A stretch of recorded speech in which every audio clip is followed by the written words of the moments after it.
অফাৰটো কেনেকৈ পালে এইখিনি চব কিমান টকা অফাৰ কৈ দিয়ক কিমান টকা বজাৰ কৰিলে এই অফাৰটো পালে মিনিমাম 5000 টকাৰ বজাৰ কৰা হয় প্ৰতি মাহে 1770 টকাৰ মাল বিকিলে মিনিমাম 1500 টকা উঠিব বন্ধু-বান্ধৱীসকল আজি আপোনালোকক মই এখন বজাৰ দেখাবলৈ গৈ আছোঁ চাওঁ হওক সেইখন কেনেকুৱা বজাৰখন আপোনালোকে উপভোগ কৰক আৰু কমেণ্টত জনাব কেনেকুৱা পাইছে কাৰোবাক লাগে নেকি কিবা আহক চাওঁ এইটো চাওক কলগেট এই কলগেটটোত যদি আপোনালোকে ইউজ কৰে দাঁতত তেজ ওলোৱা দাঁত হিৰোৱা যিয়ে নহওক অতি কম দিনৰ ভিতৰত মানে 2টা দিনৰ ভিতৰত আচলতে লগে লগে যদি বিষ হয় লগে লগে ঘঁহি দিওঁ আমি আৰাম পাই যাওঁ কিন্তু এইটো ইউজ কৰি থাকিলে আপোনাৰ সেইখিনি কেতিয়াও নহয় আৰু যদি দাঁতৰ তেনেধৰণৰ কিবা প্ৰব্লেম হয় তেতিয়া লগে লগে লগাই দিলে লগে লগে গম পাই যায় ভাল হৈ যায় আৰু এইটো ইউজ কৰি থাকিলে মানে কেতিয়াও দাঁতৰ কোনো পায়েৰিয়া হওক তেজ ওলোৱা হওক একো আপোনালোকে অসুখত ভুগিবলৈ নাপায় সাংঘাতিক ভাল বস্তু এইটো দাঁতৰ আৰু এটা দেখাইছোঁ ৰ'ব বস্তু যিহেতু ঠাণ্ডা কালি আহিছে সকলোৰে ভৰি ফাটে গতিকে এইটো চাওক ভৰি গোৰোহা ফটা ইমানেই ভাল বস্তু নহয় আগদিনা ঘঁহি থ'লে পিছদিনা মিহি হৈ যায় মই নিজে ইউজ কৰি পাই আছোঁ এইখিনি মই নিজেই ইউজ কৰি পাই আছোঁ আৰু এটা সাংঘাতিক ভাল বস্তু আপোনালোকৰ বহু লোকৰ মুখত ক'লা দাগ হয় মইতো মুখত একোৱেই নঘঁহোঁ আৰু এতিয়াও কৰা নাই ভিডিঅ' কৰিম বুলিও মই ধুনীয়াকৈ ওলাই লোৱা নাই এইটো চাওক এই ক্ৰীমটো এইটো এল'ভেৰাৰ পৰা বনোৱা হয় এই ক্ৰীমটো এইটো ক্ৰীম আপোনালোকে ইউজ কৰক এই ক্ৰীমটো ইউজ কৰাৰ পিছত 2 দিন পিছত গম পাব মুখ মিহি হৈ যাব আৰু মুখৰ ক'লা দাগ আঁতৰিব চাওক মই বাকী বস্তু দেখাই আছোঁ সকলোখিনি আপোনালোকে চাই লওক এইটো এটা মুখত ঘঁহা ক্ৰীম মই বাকী সকলোখিনিৰ বিষয়ে আপোনালোকক কৈ আছোঁ কেনেকৈ আমি কিমানখিনি লাভ পাওঁ কেনেকুৱা অফাৰ কেনেকৈ পাওঁ কিমান বস্তু কিনিলে আমি কিমান টকাৰ অফাৰ পাওঁ কিমান আমাৰ প্ৰফিট হয় কিমান আমাৰ একাউণ্টত সোমায় কেনেধৰণে আমি সেই বিজনেছটো আগবঢ়াই নিছোঁ এইটো আপোনালোকে এই বিষয়ে আপোনালোকক জনাই আছোঁ এয়া হৈছে RCMৰ মাল ইয়াত আপোনালোকৰ কেনেকৈ প্ৰফিট হয় কি হয় সকলোখিনি কথা তেখেতে বুজাই ক'ব কওকচোন ইয়াত আমি জয়নিং হিচাপে বেলেগ ধৰণে হ'বলগীয়া কোনো কাৰণ নাই জয়নিং হ'ল আমি 2000 টকাৰ বজাৰ কৰিলে আমাৰ জয়নিং হৈ যায় আৰু তাৰ নাম্বাৰ দিব সেই নাম্বাৰ মতে বজাৰ কৰিব পাৰি আৰু সেই নাম্বাৰ মতে বজাৰ কৰিলে আমি 10 টকা বস্তুটো আমি যেতিয়া নিজৰ কাৰ্ডত কিনিম তেতিয়াহ'লে 9 টকাত পোৱা যায় আৰু 1 টকা আমি বিক্ৰী কৰিলে পাওঁ বিকুতে পায় 1 টকা নিজৰ লাভত থাকে 1 টকা নিজৰ লাভত থাকে কাৰ্ডত নিকিনি মই এনে আপোনাৰ পৰা কিনিলে মানে 10 টকা দি কিনিব 10 টকা কিনিব লাগিব কিন্তু কাৰ্ডত কিনিলে মই 9 টকাত পাম 9 টকাত আৰু মই বিক্ৰী দিলে 1 টকা পাই যাম 1 টকা পাব উপৰেঞ্চি একাউণ্টত মোক সোমাব তাৰ তেনেকৈ এটা কলগেট যদি কিনা যায় এটা কলগেটৰ 52 টকাত কিনি 70 টকালৈকে আমি বিকিব পাৰোঁ এটা কলগেট সেইখিনি আপোনালোকৰ লাভত সেইখিনি আমাৰ লাভত থাকে উপৰেঞ্চি একাউণ্টত সোমাব একাউণ্ট মিনিমাম আকৌ একাউণ্টত সোমায়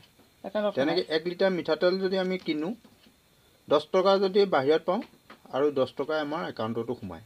আৰু বস্তুখিনি যিমান মানে 10 টকা আপুনি লাভ পালে আৰু 10 টকা বিক্ৰী লগালগ কাষ্টমাৰজনৰ পৰা আৰু আপুনি 10 টকা আপোনাৰ একাউণ্টত এক্সট্ৰা সোমায় আৰু তেনেধৰণে বজাৰ কৰি যদি আমি সৰহীয়া বজাৰ কৰি থাকোঁ তেতিয়াহ'লে আমি 3 মাহৰ মূৰে মূৰে এটা অফাৰ পাওঁ অফাৰ হিচাপে যিকোনো বস্তু আপোনাক দিব পাৰে মানে 1000 পালে ধৰক 1500 পালে এনেকৈ এতিয়া আপুনি এইখিনি অফাৰ মাল গতিকে এই অফাৰৰ মালটি মই 1077 টকাৰ অফাৰ মাল পাইছোঁ এই মাহত আৰু বিক্ৰী কৰিলে ইয়াত মিনিমাম 1500 টকা উঠিব মোৰ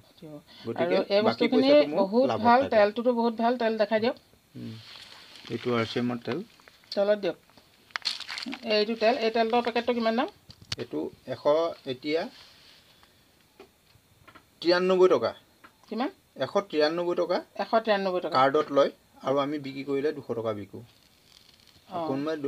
কোনোবাই যদি 220 টকাও বিকে ইয়াক কোনো ক'ব পৰা হেৰি নাই কোনো ক'ব উপৰেঞ্চি আমাৰ আকৌ একাউণ্টত এক্সট্ৰা সোমাব 10 টকাকৈ 10 টকা প্ৰতি লিটাৰ দেখিলে কিমান লাভ আৰু কি মানে ইয়াত যিটো হেৰিটো চাওঁ এইটো ভেজিটেবলটো দেখাই দিয়ক এইটো এটা পেকেটটো এইটো ভেজিটেবল পেকেট এইটোতো বহুতেই ভাল বাৰু এইটো হাই প্ৰটিন থকা এবিধ আৰু সকলোৱে খাব পাৰে এইটো বহুত টেষ্টি হয় বহুত টেষ্টি শাক পাচলিৰ পৰা বনাইছে এটি আমি ভেজিটেবল মিট বুলিয়ে কওঁ আৰু এইটোৰ বিষয়ে মই অলপ আগত আপোনালোকৰ আগত এটা ভিডিঅ' দি থৈছোঁ, যদি আকৌ জানিব বিচাৰে আপোনালোকে কমেণ্ট কৰিব। ইয়াৰ পিছত আপোনাৰ এই RCMৰ যিটো বিজনেছ, তাত যদি আপোনালোকে জইনিং কৰে মানুহ, তেতিয়াহ'লে 2000 টকাৰ বজাৰ কৰিলেই হয়। যিকোনো বজাৰ আপুনি 2000 টকা কৰি দিলে এজন জইনিং হৈ যাব। আৰু যদি জইনিং দিব পাৰে তেতিয়া বহুত ভাল সেই মানুহজনৰ, মানে বহুত বেছি ইণ্টাৰেষ্ট, মানে এজন মানুহৰ আপোনাৰ আণ্ডাৰত যদি জইনিং হয়, তেতিয়া সেই মানুহজনে যদি 2000 টকা বজাৰ কৰে, 100 টকা 2 টকাকৈ আপোনাৰ একাউণ্টলৈ আপোনাৰ আহিব কোম্পানীৰ ফালৰ পৰা, হয়নে?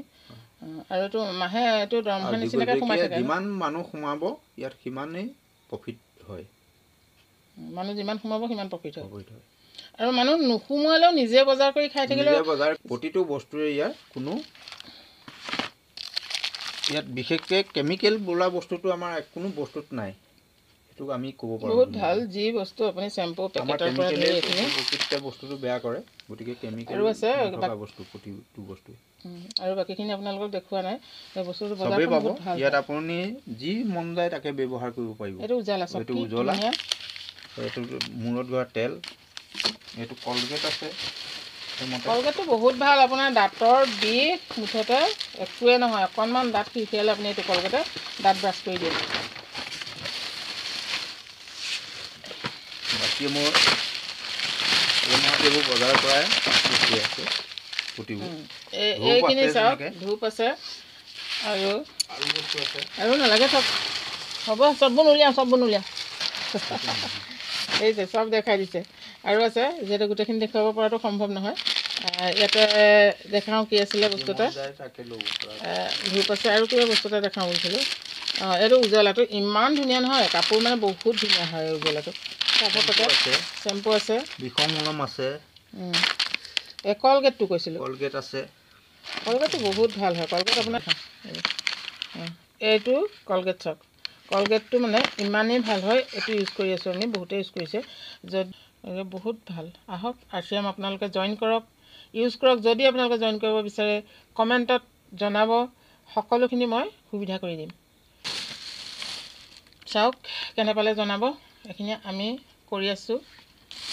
কাৰবাৰ। এইটো বহুতে কয় RCMটো ঠিক নহয় বা RCM আকৌ বস্তুৰ দাম বুলি কয়, কিন্তু এইখিনি ইউজ কৰি চালেহে আপোনালোকে গম পাব। ভেচলিন এটা ইমান সুন্দৰ, ঠাণ্ডাকালি এতিয়া চাওক, ঠাণ্ডাকালি চাওক, এইটো ভেচলিন ইউজ কৰি চাওক এবাৰ, তেতিয়া গম পাব কেনেকুৱা। আৰু এটা বস্তু ইয়াত ইমান ধুনীয়া আছে চাওক,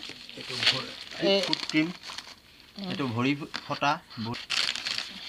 এইটো চাওক, এইটো ফুট ক্ৰীম। এইটো মানে ভিডিঅ'টো কেনে পালে জনাব। থেংক ইউ, নেক্সট ভিডিঅ'ত লগ পাম।